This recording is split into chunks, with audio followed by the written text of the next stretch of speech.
So last year I played Metal Gear Solid Delta Snake Eater. It's my favorite video game of all time, and it had been nearly 10 years since I had played the entire thing. After playing the game, I had a lot of thoughts, but overall was super happy to come back and see the game in a new light with pachinko quality graphics. Of course, I went online to see what everybody else thought about it. Now I agree with a lot of criticism about this version of the game. When the characters look this real, it can be uncanny.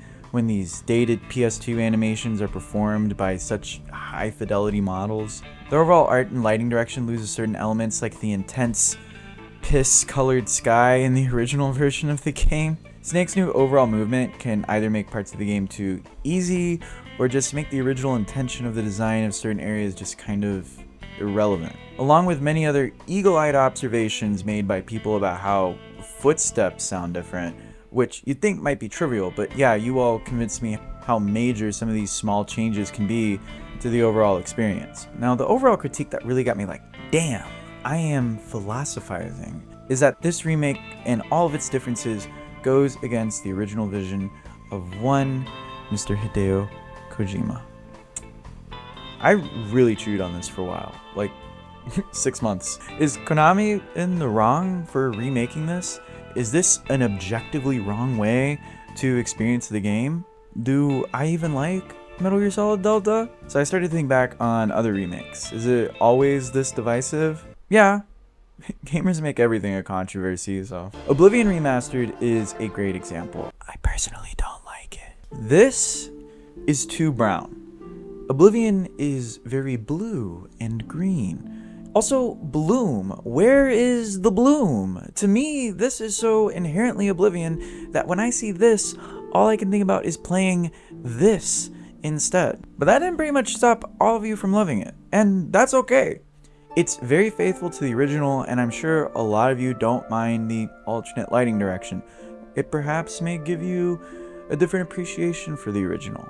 It sure did for me. Okay, so let's go back further. Shadow of the Colossus. What a beauty. I don't know what that's about. Now this is a great example of taking the limitations of an older system and just absolutely leveling everything up. It also gets brownie points because Blue Point Studios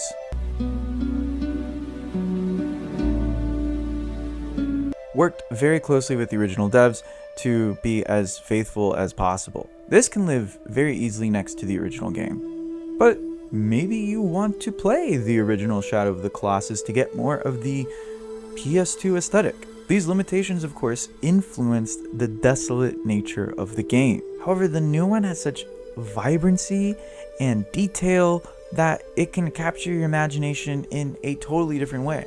Now that's a good remake. Now that's a good remake. Now that's a good remake. It's like the Crash and Spyro trilogy remake. Okay, just hold on. Bear with me there on that one. These remakes in particular feel like playable modern animated films. It comes across as if this is always how they were meant to look. However, myself, and I know a lot of you too, can't resist the charm of the low poly PS1 aesthetic. Sure, the obsession over the retro 3D gaming look can be attributed to nostalgia, but I know for a fact there are a lot of people who didn't grow up in this era who love this aesthetic. Super Mario 64 has never gotten such a massive visual overhaul as Crash and Spyro, and new players are still drawn to this Nintendo classic.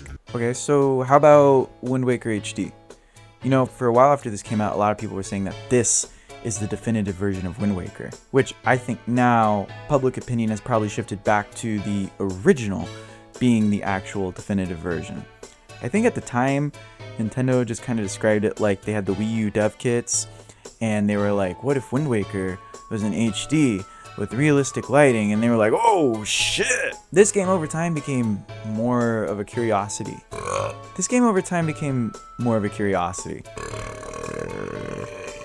Oh my god. This game over time became more of a curiosity. Since it's kind of rare to find and expensive AF, it's not so much the definitive version, more so like a luxury to actually get to play. Resident Evil has pretty much become a series of remakes. The most recent ones have found themselves for the most part as complementary experiences to the originals. A lot of people say that the older Resident Evils haven't aged well, but that just means that they don't have the patience to conform to an atypical control scheme. Many fans will tell you you're missing out if you play any of the originals without tank controls. And it's true. Playing without tank controls will make much of the game easier. That cuts down on the fear and tension, which is the whole point of Resident Evil. So remaking these games from the ground up with a modern control scheme in mind is a much more ideal approach. But what about a beloved game with the blessing and direct input of the creator of the game in the Metal Gear Solid series? Twin Snakes is absurd. I played it for the first time a few months ago, and I was playing with a friend who had never played the original, and it felt wrong. Like Wind Waker, this one has become more of a curiosity thanks to its rarity and eye-watering price. Despite Kojima's involvement and enthusiasm for the project, many fans will tell you, including me, this is not the way to play Metal Gear Solid. It's not bad. It's actually really fun. However, it serves more as a reimagining of the original game and not a remake. So that's a huge swath of remakes with different takes on all of them. I would talk about something as ambitious as Final Fantasy VII Remake, but I don't know anything about Final Fantasy, weebs. I feel like we're not arriving at a definitive answer. So what if we look outside of gaming? Film is also filled with lots of remakes. Like gaming, there is a lot of remake fatigue in Hollywood. We can easily just point to all the Disney remakes and say they're bad and call it a day. But you know, nuance. What immediately came to mind for me was The Thing. This is a remake of a film called The Thing from Another World. If you haven't seen it, go watch it. Like right now. Get out of here. However, this is a great example of a remake that elevates the original vision. If you look at the history of film, there are thousands of remakes, and they all vary in scope and ambition. They remade Ghost in the Shell to be orange instead of green and added some CGI. They also remade Ghost in the Shell to take all the things that made Ghost in the Shell great away. Did you know The Birdcage is a remake? Or Begonia? Turner Entertainment possibly made the most controversial string of remakes ever when they colorized classic black and white films such as Casablanca and The Maltese Falcon. Is there any value in that? Yes. Like how I was talking about the original color grading of Oblivion being lost in the remake, I can't believe I am using the Elder Scrolls 4 Oblivion and Casablanca in the same example right now. It just works. I mentioned that it gave me further appreciation for the original game. In the case of the Turner Entertainment colorizations, it's much more egregious, but the effect is the same.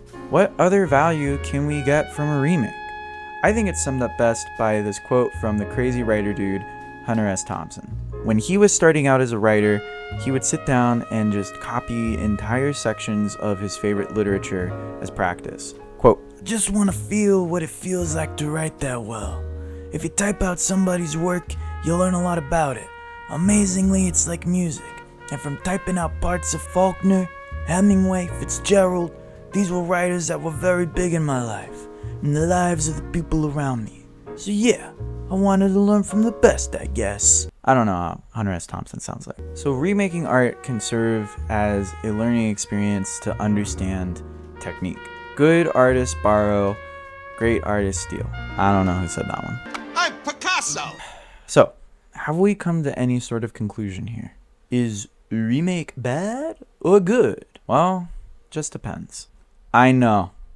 What an insight. The only thing that I can glean from all of this is that we have an inherent want to remake things. In a capitalistic society, It's easy to see this all cynically. Soulless cash grabs that lack the true meaning of the original work, which is a reality in the remake spectrum, if you will. But the remake itself is just a byproduct of our natural wiring.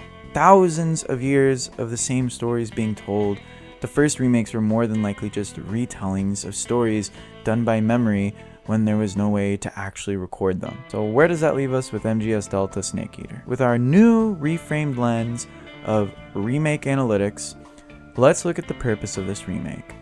Konami has a whole generation of gamers that have missed out on Metal Gear Solid, and they shot themselves in the foot with that one. After deciding to go all in on pachinko for a few years, they remembered what actually made them money, or perhaps they remembered their legacy, if we want to give them a bit more credit than just money. Needing to reinvest in their development talent, they more than likely have a lot of new, young staff that need experience. So remaking Metal Gear Solid 3 makes a lot of sense. It gives them a chance to really understand Kojima Productions' work and what makes it special. In turn, it will hopefully give them the knowledge they need to make something special in the future. And controversial if they keep doing Metal Gear Solid remakes.